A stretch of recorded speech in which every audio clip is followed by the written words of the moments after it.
his family moved down here from Maine. I remember the first time Julian visited the school and jumped into a soccer game during fitness time.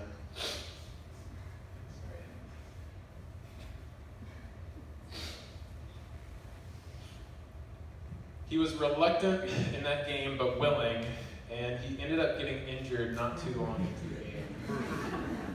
What exactly happened, Julian? I don't remember. Me and Jack were like right next to each other. Yeah. And then we just... That's a fitting start. Julian ended up enrolling in the school anyway, and after a similar rocky start here, he started to find his groove. For those of you who were fortunate enough to see Julian's junior and or senior presentations, you know just how special this guy is. Julian is an incredibly talented artist and a creator extraordinaire. Last year, as Julian's mentor, I was quite skeptical that he was going to be able to pull his project together by the end of the year. So when he showed up at presentation night and presented a finely polished 5-minute long stop motion animation film, I was pretty speechless, actually. He spent countless hours behind closed doors, taking pictures, writing music, and editing it all together into a masterpiece. I knew then what Julian was capable of, as well as what his struggles were. Over this past year, I've watched Julian continue to grow as he wrestled with the challenges of growing up and leaving childhood behind. I've listened as all the adults at school encouraged him not to use his silly voice, which he knows well, but to use his true voice.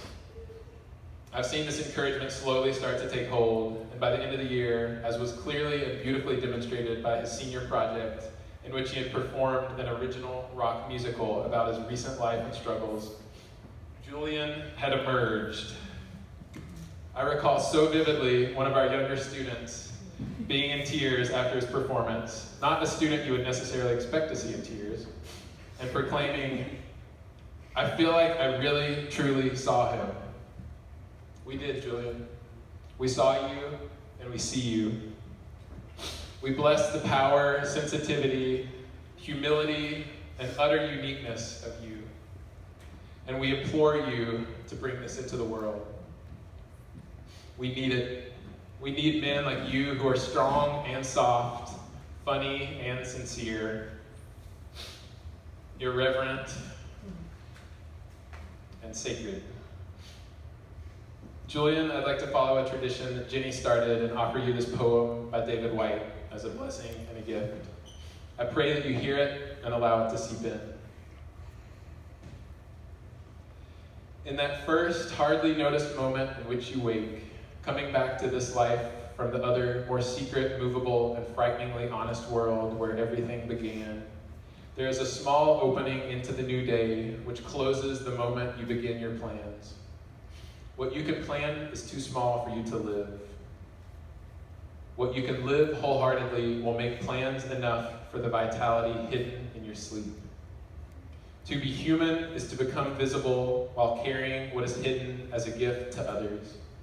To remember the other world in this world is to live in your true inheritance.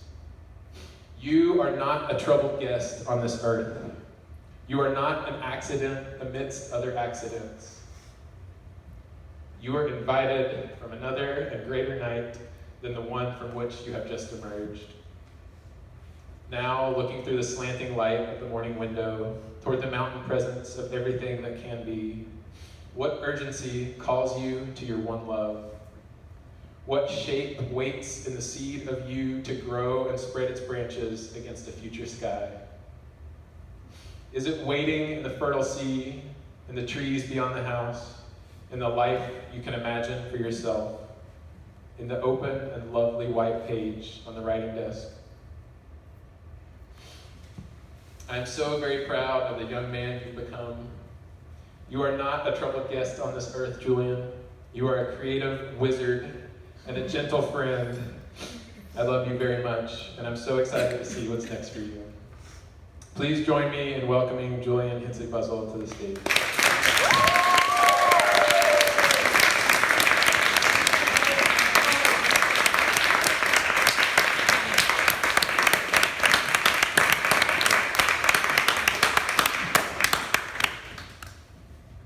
Hello. is estimated that by the year 2045, the difference between human and artificial intelligence will be indistinguishable. This event is called the singularity. The physical and the virtual world will be intertwined to become a vast net of consciousness between our minds and the ones of superior intelligence. This world is definitely a strange one.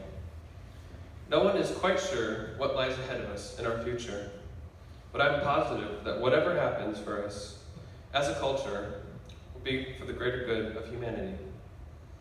Now that's some pretty heavy stuff. Let's tone down a little bit and talk about the present. It's 2018. I've been in high school for 4 years now, and to be honest, I didn't know if I would get this far. Graduating seemed like something that was so far away that I didn't have to think about it. But that's what the future does. It sneaks up on you when you're not expecting it, and it caught me totally off guard. Now I'm standing with all of you, wondering about my future, about our future. Because nothing is for certain, so what can we do? I've been pondering this question for nights on end, trying to come up with any idea of what could I do to help the community and the world. A few weeks ago, as Ezekiel said, I presented on my senior project in front of a whole staff, students, and parents. I was dreading the performance when it was my turn to present. I didn't want people to see me as vulnerable as I was, and still am after I moved. But something happened when I was on stage and shared my story.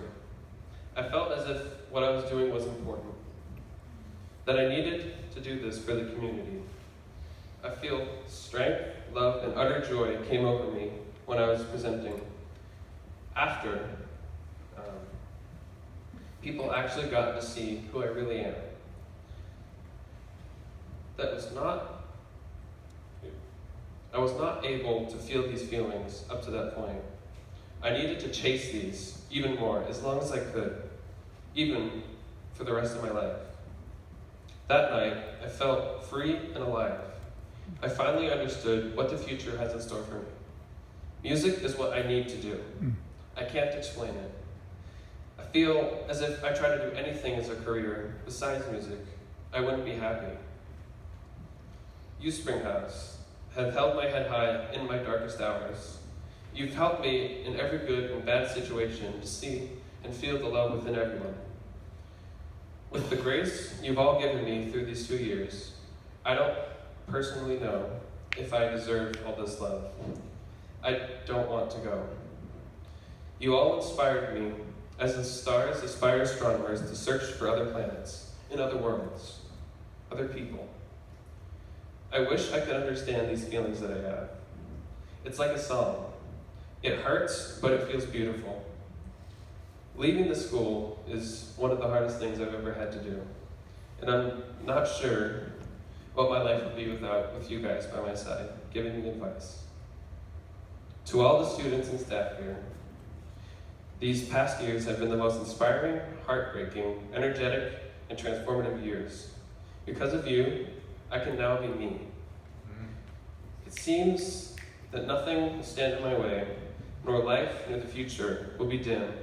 When we have all blossomed under Springhouse's brilliant starlight. I cannot wait to see what this community will be like in 10 years, because it will be. Nothing will be able to put out this fire. We hold so much momentum that the earth turns along with us. I know that the future will be a brighter place when we step out of the dark in the world and fight for what's right. This world is a strange one, full of love, hate, violence, and beauty. But that's what makes it home. I know that there will be difficult times ahead of us as a culture. We have to confront what we have been ignoring for all these years. There's no going back now. We can only move forward and hope for the best. We need courageous conversations. We need more mentoring and more community dance with people. I will carry these things into the future and take action upon them no matter what it takes. This all sounds like a superhero speech, Now that I think about it, it's okay. We're all our own superheroes.